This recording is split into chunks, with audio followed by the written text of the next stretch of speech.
भैरव उवाच देवेशि देहरक्षार्थं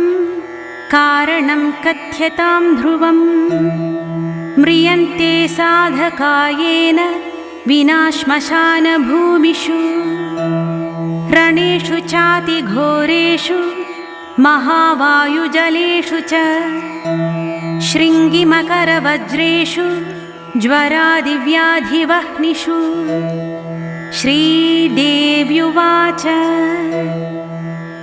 कथयामि शृणु प्राज्ञ बटोऽस्तु कवचं शुभम् गोपनीयं प्रयत्नेन मातृजारोपमं यथा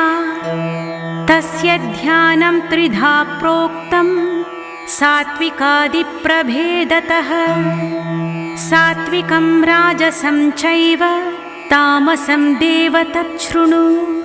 ध्यानम् वन्दे बालं स्फटिकसदृशं कुण्डलोद्भासि वक्त्रं दिव्याकल्पैर्नवमणिमयैः किङ्किणीनूपुराद्यैः दीप्ताकारं विशदवदनं सुप्रसन्नं त्रिनेत्रं हस्ताब्जाभ्यां बटुकमनिशं शूलखड्गौदधानम् उद्यद्भास्करसन्निभं त्रिनयनं रक्ताङ्गरागस्रजं स्मेरास्यं वरदं कपालमभयं शूलं दधानं करैः नीलग्रीवमुदारभूषणशतं शीतांशुचूडोज्ज्वलम् बन्धुकारुणवाससं भयहरं देवं सदा भावये ध्याये नीलाद्रिकान्तं शशिशकलधरं मुण्डमालं महेशं दिग्वस्त्रं पिङ्गकेशं डमरुमथस्रिणीं खड्गशूलाभयानि नागं घण्टां कपालं करसरसीरुहैर्बिभ्रदं भीमदंष्ट्रं सर्पाकल्पं त्रिनेत्रं मणिमयविलसत्किङ्किणीनूपुराढ्यम् अस्य वटुकभैरवकवचस्य महाकाल ऋषिरनुष्टुप् श्रीवटुकभैरवो देवतां बम्बीजं ह्रीं शक्तिरापदुद्धारणायेति कीलकं मम सर्वाभीष्टसिद्ध्यर्थे विनियोगः कवचम् ॐ शिरो मे भैरवः पातु ललाटं भीषणस्तथा नेत्रे च भूतहनन सारमेयानुगो भ्रुवौ भूतनाथश्च मे कर्णौ कपोलौ प्रेतवाहनः नासापुटौ तथोष्ठौ च भस्माङ्गसर्वभूषणः भीषणास्यो ममास्यं च शक्तिहस्तो गलं मम स्कन्धौ दैत्यरिपुः पातु बाहु अतुलविक्रमः पाणि कपाली मे पातु मुण्डमालाधरो हृदं वक्षस्थलं तथा शान्तः कामचारी स्तनं मम उदरं च समेतुष्ट क्षेत्रेशः पार्श्वतस्तथा क्षेत्रपालपृष्ठदेशं क्षेत्राख्यो नाभितस्तथा कटिं पापौघनाशश्च बटुको लिङ्गदेशकम् गुदं रक्षाकरः पातु ऊरू रक्षाकरः सदा जानू च घुर्घुरारावो जङ्घे रक्षतु रक्तपः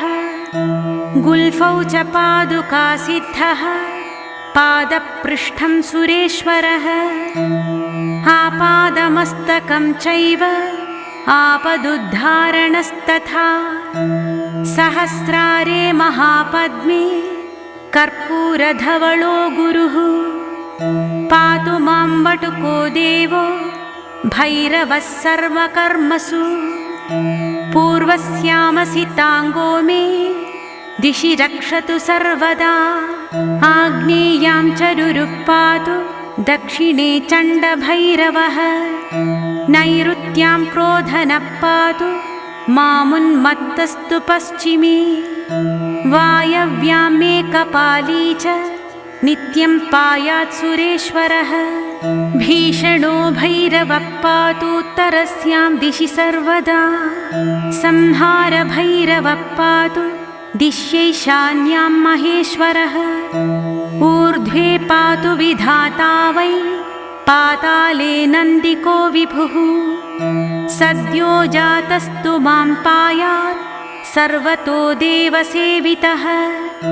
वामदेवोऽवतु प्रीतो रणे घोरे तथावतु जले तत्पुरुषः पातु स्थले पातु गुरुः सदा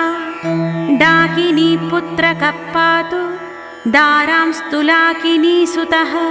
पातु साकलको भ्रातृन् श्रियं मे सततं गिरः लाकिनी पुत्रकः पातु पशूनश्वानजांस्तथा महाकालोऽवतु छत्रं सैन्यं वैकालभैरवः राज्यं राज्यश्रियं पायात् भैरवो भीतिहारकः रक्षाहीनं तु यस्थानं वर्जितं कवचेन च तत्सर्वं रक्ष मे देव त्वं यतः सर्वरक्षकः एतत् कवचमीशान तव स्नेहात् प्रकाशितं नाख्येयं नरलोकेषु सारभूतं च सुश्रियं यस्मै कस्मै न दातव्यं कवचेशं सुदुर्लभं न देयं परशिष्येभ्यः कृपणेभ्यश्च शङ्करः यो ददाति निषिद्धेभ्यः स वै भ्रष्टो भवेत् ध्रुवम् अनेन कवचेशेन रक्षां कृत्वा द्विजोत्तमः विचरन्यत्र कुत्रापि विघ्नौघ्यै प्राप्यते न सः मन्त्रेण म्रियते योगी कवचं यन्न रक्षितः तस्मात् सर्वप्रयत्नेन दुर्लभं पापचेतसा भूर्जेरम्भात्वजेवापि लिखित्वा विधिवत् प्रभो धारयेत् पाठयेद्वापि सम्पठेद्वापि नित्यशः सम्प्राप्नोति प्रभावं वै कवचस्यास्य वर्णितं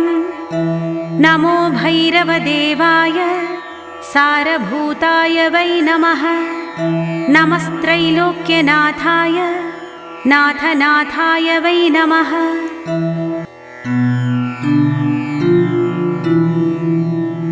ॐ श्रीभैरव उवाच देवेशि देहरक्षार्थं कारणं कथ्यतां ध्रुवम् म्रियन्ते साधकायेन विना श्मशानभूमिषु रणेषु चातिघोरेषु महावायुजलेषु च शृङ्गिमकरवज्रेषु ज्वरादिव्याधिवह्निषु श्रीदेव्युवाच कथयामि शृणु प्राज्ञ बटोस्तु कवचं शुभम् गोपनीयं प्रयत्नेन मातृजारोपमं यथा तस्य ध्यानं त्रिधा प्रोक्तं सात्विकादिप्रभेदतः सात्विकं राजसं चैव तामसं देव तच्छृणु ध्यानम् वन्दे बालं स्फटिकसदृशं कुण्डलोद्भासि वक्त्रं दिव्याकल्पैर्नवमणिमयैः किङ्किणीनूपुराद्यैः दीप्ताकारं विशदवदनं सुप्रसन्नं त्रिनेत्रं हस्ताब्जाभ्यां बटुकमनिशं शूलखड्गौ दधानम् उद्यद्भास्करसन्निभं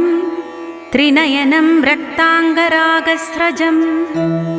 स्मेरास्यं वरदं कपालमभयं शूलं दधानं करैः नीलग्रीवमुदारभूषणशतं शीतांशुचूडोज्ज्वलम् बन्धुकारुणवाससं भयहरं देवं सदा भावये। ध्याये नीलाद्रिकान्तं शशिशकलधरं मुण्डमालं महेशं दिग्वस्त्रं पिङ्गकेशं डमरुमथस्रिणीं खड्गशूलाभयानि नागं घण्टां कपालं करसरसीरुहैर्बिभ्रदं भीमदंष्ट्रम् सर्पाकल्पं त्रिनेत्रं मणिमयविलसत्किङ्किणीनूपुराढ्यम् अस्य वटुकभैरवकवचस्य महाकाल ऋषिरनुष्टुप्छन्दः श्रीवटुकभैरवो देवतां बम्बीजं ह्रीं शक्तिरापदुद्धारणायेति कीलकं मम सर्वाभीष्टसिद्ध्यर्थे विनियोगः। कवचम् ॐ शिरो मे भैरवः पातु ललाटं भीषणस्तथा नेत्रे च भूतहनन सारमेयानुगो भ्रुवौ भूतनाथश्च मे कर्णौ कपोलौ प्रेतवाहनः नासापुटौ तथोष्ठौ च भस्माङ्गसर्वभूषणः भीषणास्यो ममास्यं च शक्तिहस्तो गलं मम स्कन्धौ दैत्यरिपुः पातु बाहु अतुलविक्रमः पाणिकपाली मे पातु मुण्डमालाधरो हृदं वक्षस्थलं तथा शान्तः कामचारी स्तनं मम उदरं च समेतुष्ट क्षेत्रेशः पार्श्वतस्तथा क्षेत्रपालपृष्ठदेशं क्षेत्राख्यो नाभितस्तथा कटिं पापौघनाशश्च बटुको लिङ्गदेशकम् गुदं रक्षाकरः पातु ऊरू रक्षाकरः सदा जानू च घुर्घुरारावो जङ्घे रक्षतु रक्तपः गुल्फौ च पादुकासिद्धः पादपृष्ठं सुरेश्वरः आपादमस्तकं चैव आपदुद्धारणस्तथा सहस्रारे महापद्मे कर्पूरधवलो गुरुः पातु मां वटुको देवो भैरवः सर्वकर्मसु पूर्वस्यामसिताङ्गो मे दिशि रक्षतु सर्वदा आग्नेयां चरुरुः पातु दक्षिणे चण्डभैरवः नैऋत्यां क्रोधनः पातु मामुन्मत्तस्तु पश्चिमे वायव्यां मे कपाली च नित्यं पायात् सुरेश्वरः भीषणो भैरवः पातु उत्तरस्यां दिशि सर्वदा संहार भैरवः पातु दिश्यैशान्यां महेश्वरः ऊर्ध्वे पातु विधाता वै पाताले नन्दिको विभुः सद्यो जातस्तु मां पायात्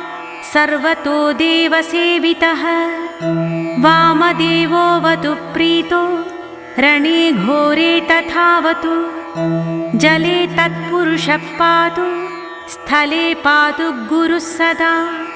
डाकिनी पुत्रकः पातु दारां स्तुलाकिनी सुतः पातु साकलको भ्रातृन् श्रियं मे सततं गिरः